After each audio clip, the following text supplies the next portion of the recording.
Hey folks, welcome to the Cardboard Cave. Thought I'd just show you something here that's pretty simple. I'm sure most of you figured it out on your own, but we'll just run through it right quick. This is how the new virtual cards work. So every game you've ever downloaded for your Switch, from demos to full-on games like Garfield Kart here. By the way, you can decide for yourselves if the reason I have Garfield Kart Furious Racing listed here is played more recently than Mario Kart World. Is that because I was just testing something out, or is that because Garfield Kart Furious Racing is a masterpiece? I'm not going to answer that question. You can just decide that for yourself. But you see here, I've been playing Cyberpunk and the GameCube app, which is exclusive to the Switch 2, World Tour, and Fusion F-Zero 99. Fusion, by the way, was the very first thing I played on my Switch 2. And Fast Fusion, $15 well spent. But this isn't about that. The virtual game cards, all your downloaded games are now a virtual game card. I was truly indifferent to this at first. I am a physical guy. I only download games, generally speaking, like Fast Fusion that are only downloads, or F-Zero 99. It's only a download. That's the only way to play it. So those are the kinds of games I usually have downloaded. But the more I looked into it, it's like, oh, I kind of like the virtual game card thing.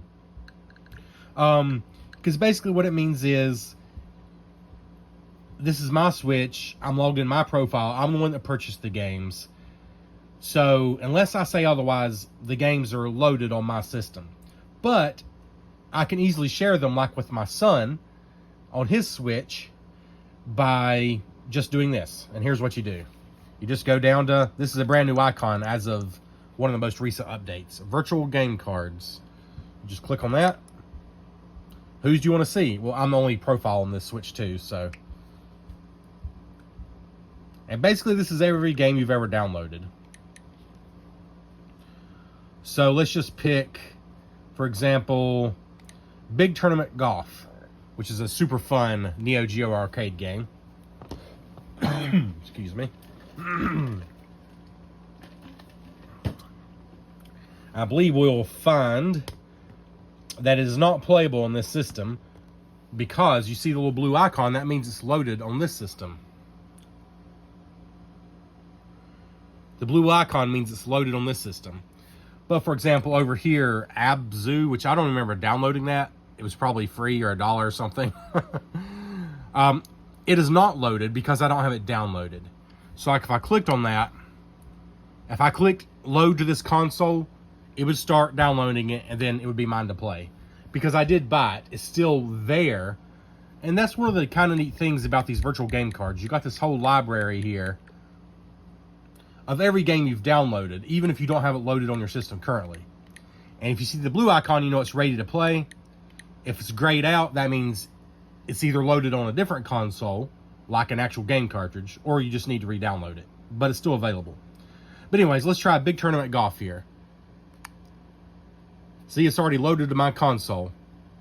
So obviously if I went and picked it from my menu, I could play it. But let's say I want to let my son try it for a while. So load to another console. It says it will be ejected and loaded to the other console. And this is the other Switch that I have here. There you go. It is now in the other console.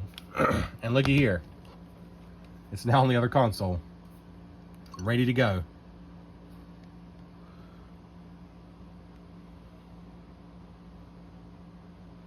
Just like that. And now, if you look on mine, it's been ejected. Like, wait a minute. What happened to my game? It's kind of funny. It's almost like it is a real cartridge in the sense that, hey, why don't I have this game in anymore? Well, I just click on it, and I can load it to this console. And if I do that, you see my son's over here playing it. Well, if I do this, it asks me if I want to eject it from the other console. So let's go and do it. Oh, it's being played. Try again after the other users close the software. Well, let's close the software.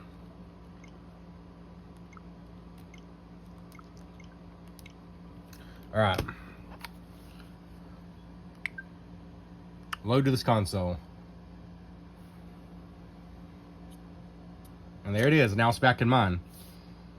I don't think you have to be this close, by the way. I think it's just as long as they can reach each other via, I guess, Wi-Fi. I'm honestly not sure about that. It doesn't seem to matter. Because the data, like, it's downloaded on my system already. So I don't have to re-download it. It just swaps the right to play it between consoles. So I actually kind of like it because it means, obviously, Nintendo's not going to let you buy this game one time and then share it with 1,000 people. You know, whoever you come across. Hey, pay me $1 and you can have Cyberpunk. You know, because you can do this with big games too. Obviously, if you physically own the cartridge, my son isn't getting anywhere near this game until he's older. But if I wanted him to play this game, I hand him the cartridge. But let's say I downloaded it instead, which you shouldn't do because this game is fully physically on the cartridge. Please support that. Cough, cough. But if you did download it, you could still send it, even though it's a big, you know, $70 game.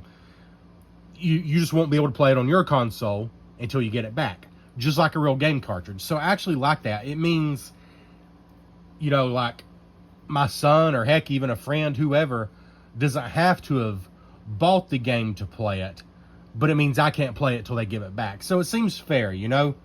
Like, that's what you do if it was a real physical cartridge. You couldn't, you know, you're not going to copy a physical cartridge to 100 different people. You can lend it to one person, and then when they give it back, you can play it again. That's exactly how this works. It's like, yes, back on mine now, and like we go to game cards here, of course, it's back. That's really it. You can sort them by last played, title, whatever. I think that's really all there is to it. So, oh, there's one thing I was going to check out I haven't checked out yet. So, like in this case, I loaded it onto another console, and that meant it was his. Or if you have two Switches, you know, it's on your other system, and it's theirs until they close it, then you can get it back. But like, let's say, like, I don't want to give my kid that much power. I'll want the game back when I'm ready. So instead of loading it onto another console, you can lend it, which is the option just below that one. You select user to lend it to, and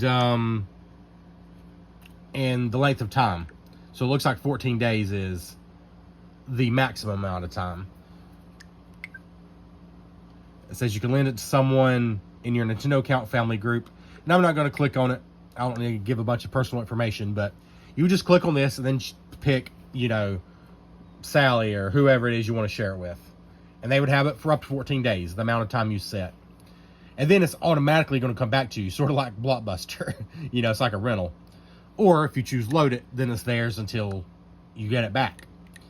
So if you want to permanently keep, I don't know, maybe you keep, maybe you carry your old Switch to work and you just want to keep all the old arcade games on there. Well, you could do that. You could load all these old arcade games or whatever onto your other Switch and leave them there forever. So yeah, I don't know. The virtual card thing seems like a somewhat consumer-friendly move because it takes your download games and makes them a little bit easier. I feel like it takes a little bit of the guesswork out of sharing them with other people in your household is the idea, you know. Or just sharing them between your own Switches if you have more than one Switch. So I don't know, I like it. I don't think it's a huge deal, but I do like it. I enjoy it. So I wanted to point that out. Thanks for checking out the Cardboard Cave. By the way, I did want to point this out. In my video, I compared the Switch OLED to the Switch 2. This is the original Switch, so you can see the size difference here. It's substantial. Try side by side, that might be more fair. It is quite a size difference. Look at the screen. I mean, look how big the bevel, the black bevel is on this one, the Switch. So the difference between the OLED and the Switch 2 wasn't as huge, but Switch to Switch 2 is quite a difference. Anyways, we'll catch you next time. Thanks for checking out the Cardboard Cave.